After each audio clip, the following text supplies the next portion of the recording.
ဒီနေ့ vlog မှာတော့မြို့ပြရဲ့မွန်ချက်မှုတွေနဲ့ဝေးရကိုထွက်လာပြီးကျွန်တော်တို့နှစ်ရက်တိုင်တိုင်းဖုန်းလိုင်းမရှိလျှက်ဆက်မီမရှိပဲဘလို့ activity တွေလုပ်ရင်းဖြတ်တန်းခဲ့ကြလဲဆိုတာလိုက်ကြည့်ကြပါအောင်ဗျနှစ်ယောက်တည်းလူသူကင်းဝေးရမှာဖြစ်တဲ့အတွက်တယောက်စကားတန်ကိုတယောက်ကိုနားထောင်နေကြတယ်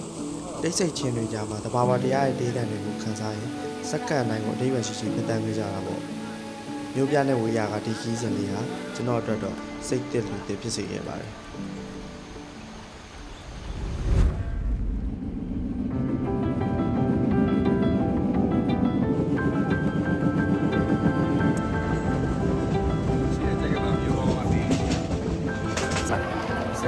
拿比较看菜是吧？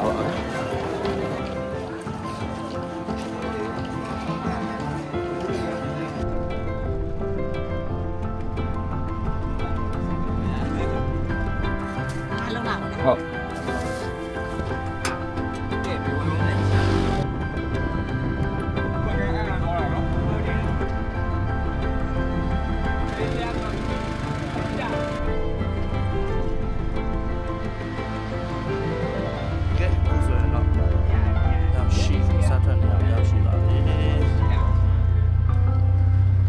ရလွတ်မယ်နော်လွတ်ရရည်တော့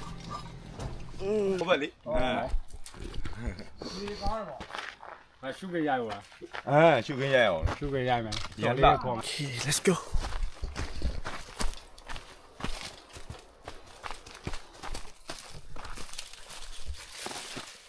နှစ်ယောက်တူဘေးချက်ကမလို့မရဘူးတယောက်လည်းမမယ်နော်ကို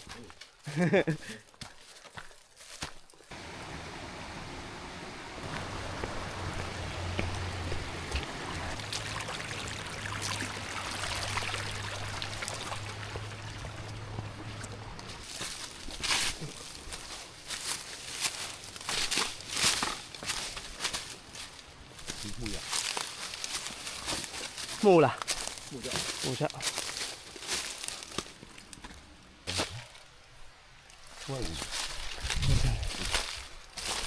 再给我吧，你看去了嘞。Okay， ဒီလိုနဲ့တောင်းချမယ်နေရာကိုရောက်ပြီ။တိတ်တော့ဓမ္မရန်တိတ်တော့မချပါဘူး။ဆယ်မိနစ်လောက်ပါ။ဟာလေစဉ်းလိုက်ရော။ဆိုတော့အရင် heavy ပြန်မိုင်းတော့မရှိဘူး။ပြန်မမတိတ်မလို့ပါပဲလုံးဝတော့လက်ထဲမှာနေရရဖိုက်။ရှေ့ပဲ။တဘာဝဖဲ။ဒါလေးနဲ့ shut လုပ်လိုက်ဒီ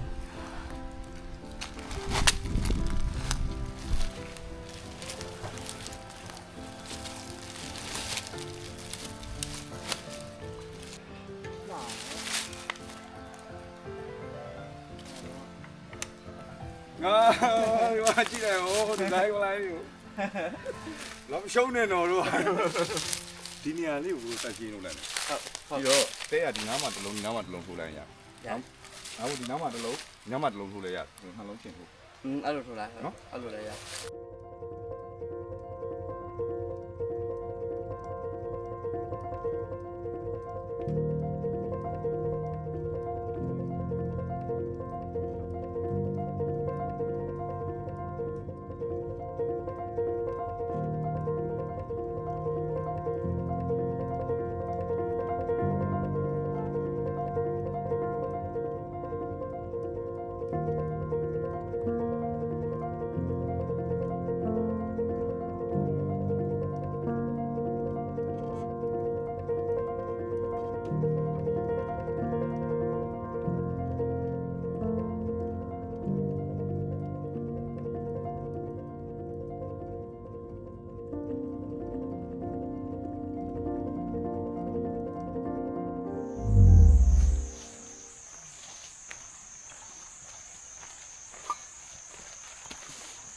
ကျွန်တော်လွယ်ကိုကြဒါကကြတော့ဟိုပစ္စည်းထားတဲ့ space ပေါ့နော်။ဟိုကအထဲထဲမှာတော့သူကလူအိတ်စာအကျယ်ကြီးတော့မရဘူး။ဟိုကပစ္စည်းထားတဲ့ space ပြီးရင်တော့လူတကူအိတ်စာပဲရတယ်နော်။ကျွန်တော်ပစ္စည်းတော့ဒီမှာထားလိုက်မယ်။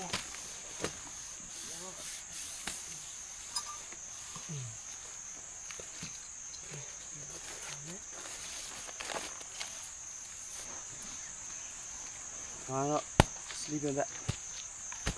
ဒါတော့ လိုအပ်တဲ့စေဝါပါညာပြရတယ်နေပါ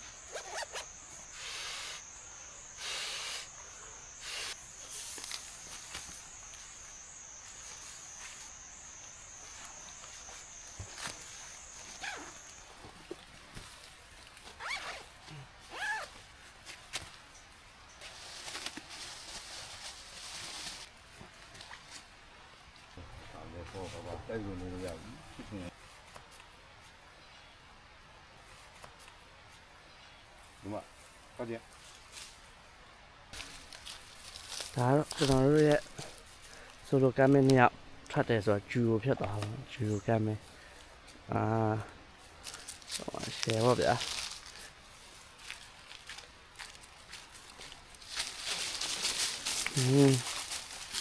လာလိချရလိုက်ကျွန်တော်တို့ဒီနေဖို့ camp site ကိုဒီကဆက်တာဘာညာချပြီးပြီဆိုတော့ခဏနေလို့ရှိရင်ရေဘာညာသားစိမ်မယ်ရေဘာညာစိမ်ပြီးလို့ဖိုက်စာလာရင်တော့စားဖို့တောက်ဖို့လောက်ရမှာပေါ့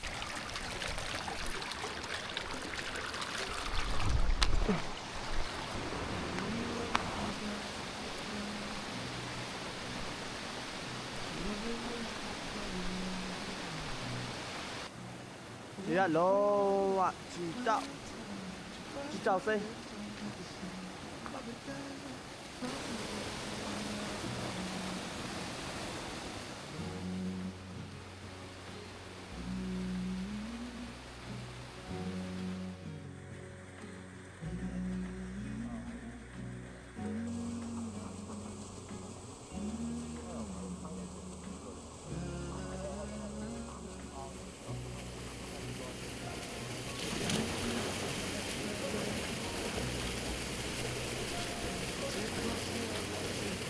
ဘာဖြစ်လို့ပြလို့ရပြီအဲ့လောက်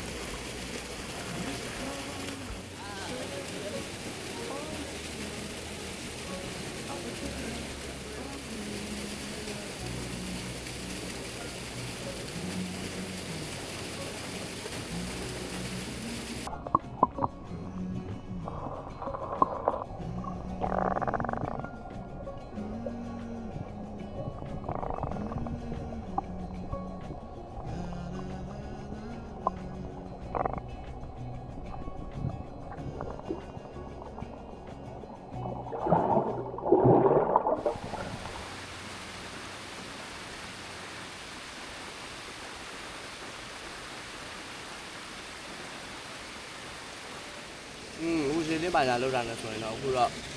အားလိုက်တော့ထိုးပါပြီ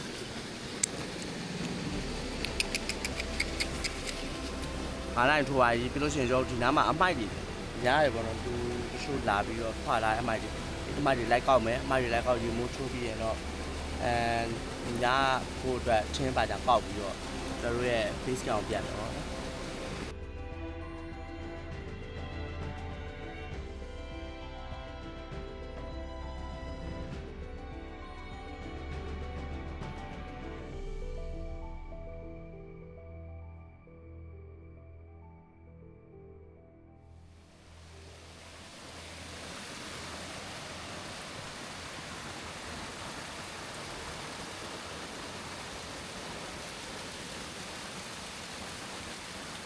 တော့ဒီနေရာမှာရေးစိတ်မယ်ဗျာ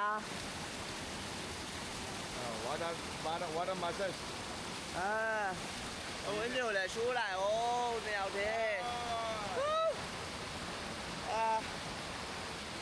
ဒါလည်းနှစ်ယောက်ရေရှိုးတော့မယ်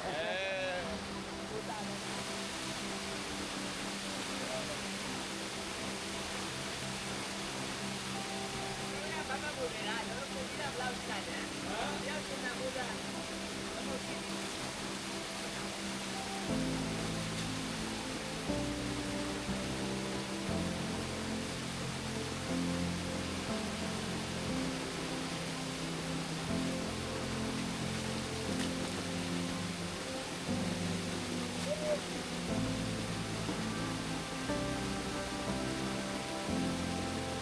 ကျွန်တော်တို့ခုရေမိုးချိုးတန်းနေပြီပါဗျာတော့ကလူသူမရှိတဲ့နေရာမှာတဘာဝကပေးတဲ့ရေပန်းနဲ့တော့ဝစီးကြနေရေတုံအောက်မှာချိုးရတာချိုးကြည့်လိုက်ဗျာတက်ပြမလားရပြီရတော့ကျွန်တော်တို့လိုအပ်တာလေးသယ်သွားမယ် လုံးဝဒီလိုဘိုက်ကိုခံစားကြည့်ကြဗျာ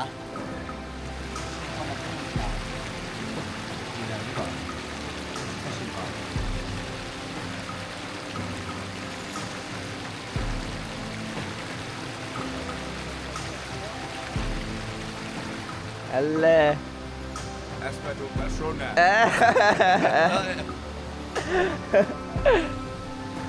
ကဲဒါလေးတဲသွားမယ်ဗျာ လေးတယ်တော့အဲ့ကောင် ရရ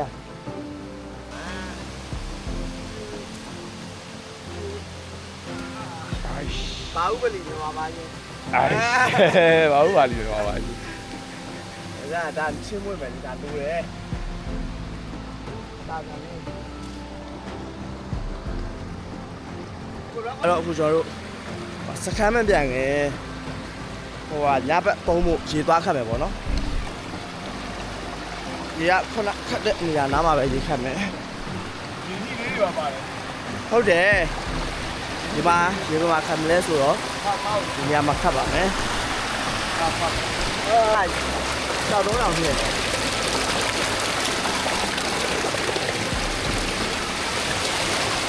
โอเค ဒီနည်းလေး အော်ကျွန်တော်လည်းကြည့်ကြည့်အောင်ပါပဲ Yes โอเคအဲ့ဒါကျွန်တော်စကန်ပြမယ်ဗျာ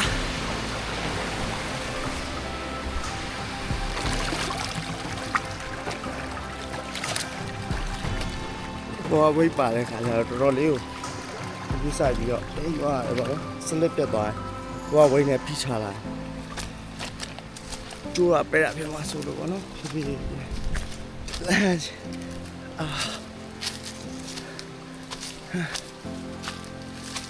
ဒီကြောင်ရောက်ပါပြီဟိုလေးလားဆိုတော့လေးပါအဲ့လိုမျိုးခက်ခဲလောက်ရတော့ပဲကျင်းတတ်တာဗျာဒီလား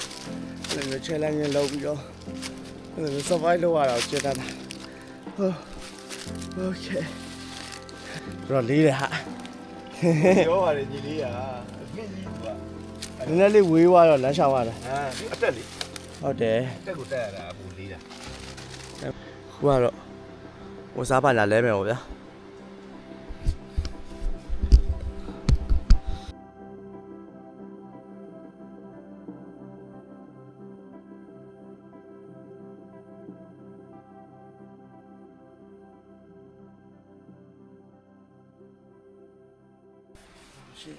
ဟုတ်တယ်ကိုတောက်ဒီပိတ်ခဲ့ဒီရောက်လာပြီးတော့ဒီရောက်လာကိုကောင်လာတယ် ကဲအဲ့ဆိုရင်တော့အခုကျွန်တော်တို့ဝါသွားရှာမယ်ဗျာညစားဖို့အတွက်နိုင်ဘောခင်းလေးပေါ့နိုင်ဘောခင်းလေးတစ်ပြလိုက်ကြည့်အောင်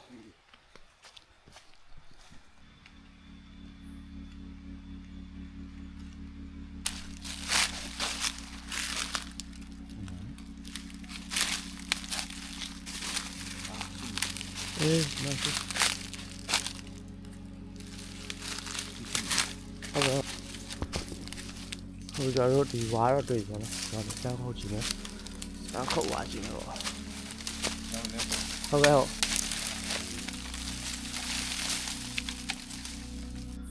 ်ဘာကွတိ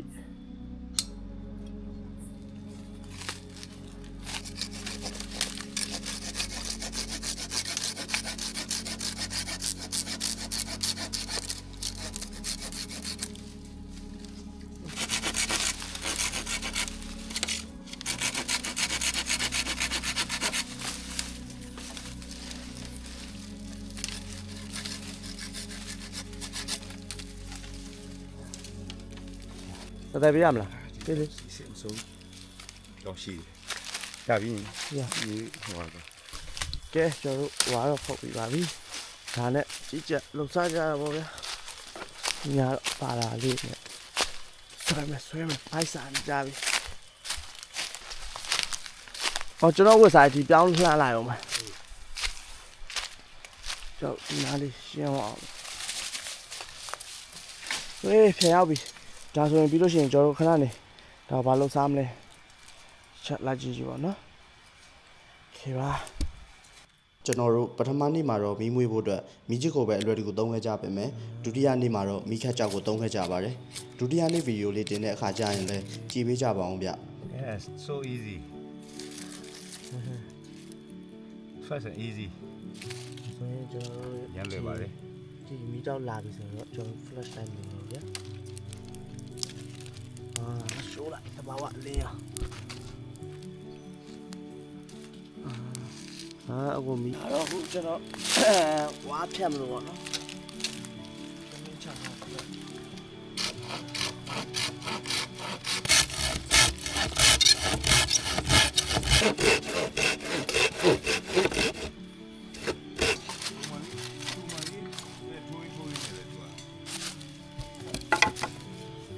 ဆေးရတယ်ပြောဆရာဖြတ်ခိုင်းတာလေမော်လေးလေးကြောင့်အမြင်သာပြီးဆုံးပါလေ ဟာအိမ်သူတထားလေးကြော်ပြီးလိုက်တာချစ်စနီးကြော်ပြီးလိုက်တယ်မြန်စီးကပြီးတော့ပဲပါတယ် ဟုတ်လားလေပြန်ချက်လို့ ဟုတ်ကဲ့ ဒါကောင်းကြီးစားတာကို ကောင်းချင်းစားကောင်းချင်းကြီးအောင်ဖုတ်စားမယ်ဝါနဲ့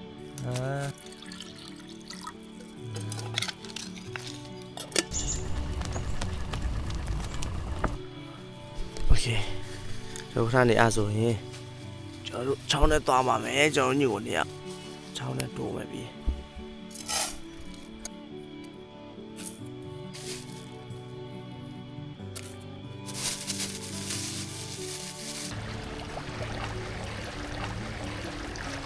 ဒါတော့ဆန်စီးမယ်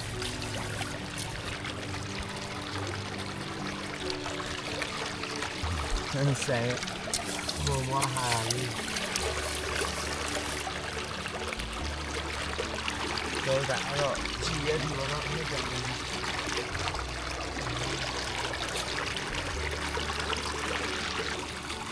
တော့ဒီပါဘာလို့ဖေးနေအောင်နော်ဒီကွာစီထားလိုက်ရတာကိုရတယ်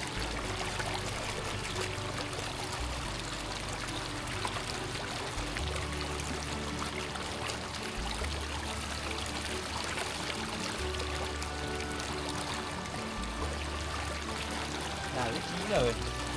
ဟုတ်ပါဆေးဝါးတာ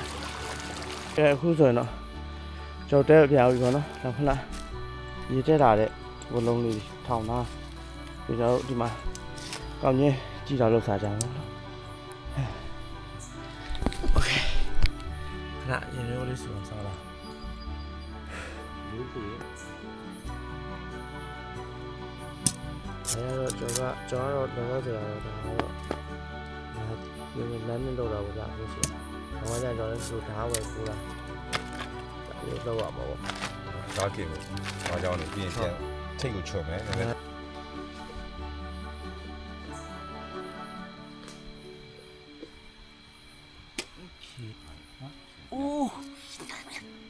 ဦးဘာလဲလို့ပြောပါလေဒီလေးကိုရှက်တက်ရှက်ချက်ထားလို့မရဘူးဆိုတာအဲ့ဒါပြောcheers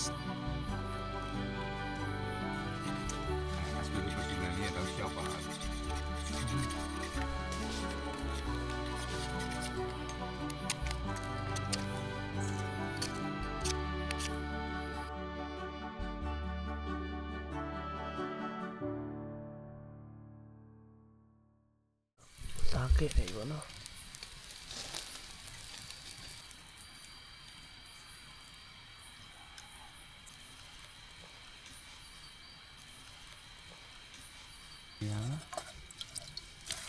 ဝါတော့တင်းဝါမရလို့ရှိတဲ့ဝါကိုပဲဖြတ်ပြီးတော့ကောင်းချင်းကြည့်တော့လောက်ရမှာပါ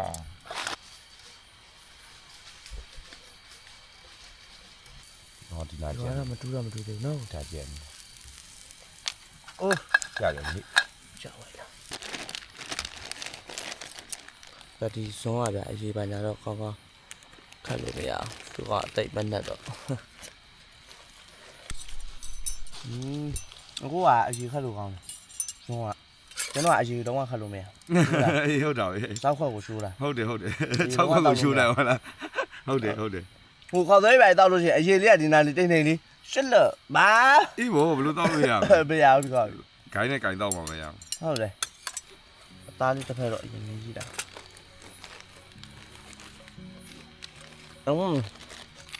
ကြရတယ်အပေါ်လာနေနဲ့ကျွတ်တာကြီးတစ်ခုอ่ะ အဲ့ဒါမီးတောင်နဲ့တီးပါ ကဲဒါကတော့ကျွန်တော်တို့ ကောင်းချင်းချီတော့ဖုတ်ထားပါအပွားအဆိုတော့ဒီနာအရွယ်လေးနည်းနည်းပါခူးပြီးတော့ဆိုလုပ်လိုက်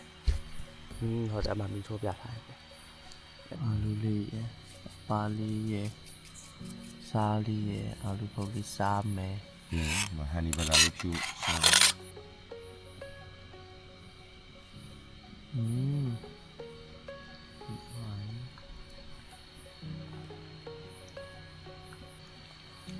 ဆွဲပြရပါဗျာ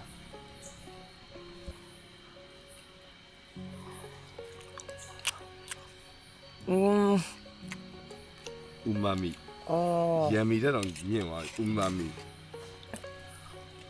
ထောပန်းအနံပါလိုက်တာတော်တော်အာလူကနင်ချီစားနေရတယ် အဲ့လို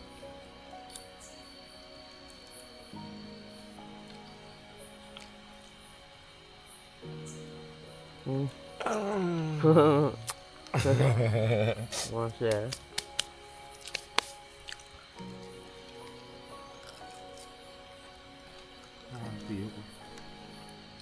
တော့မီဒီယာရဲတော့ကျင်ထားတာတော့ဝါလာဆိုတဲ့မှာအစီလေးရဖောက် juicy ဟိုကဂျူစီဖြစ်ပြီးတော့စိတ်ထွက်သွားအစီရတယ်ကြာနေရောစီနေဒီလောရရမယ်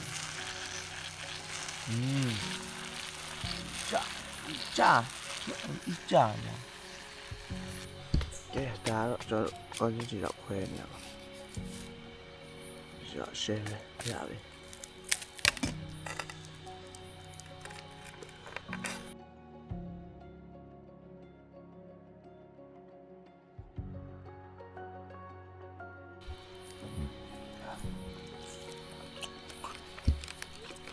နေသားလေးနဲ့ဝါးဘာလဲอูมามิ ဆိုတာကြောက်သွားတာဟိုအာရုံကြောတွေကထိပါမယ်ဒါကအာရုံကြောတွေစိတ်ဖောက်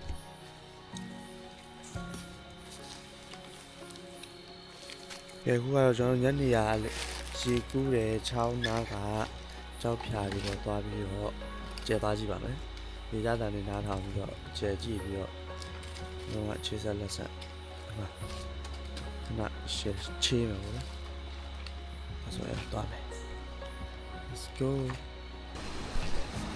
ရောက်ပါပြီတော့ကြောက်ဖြာတယ်နော်ကြောက်ဖြာအိုးဒါပစိုးမလှဲဖို့ဒါတော့တော့လှဲဖို့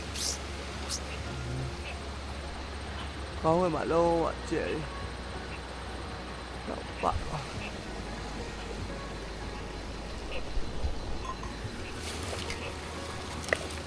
ကျဲကြည့်ပြီးတဘာဝရဲ့တိတ်ဆိတ်တန်တွေကိုနားထောင်ကြရင်ညတနာရီထိုးချိန်မှာတော့အိတ်ဆက်အနာယူခဲ့ကြပါတယ်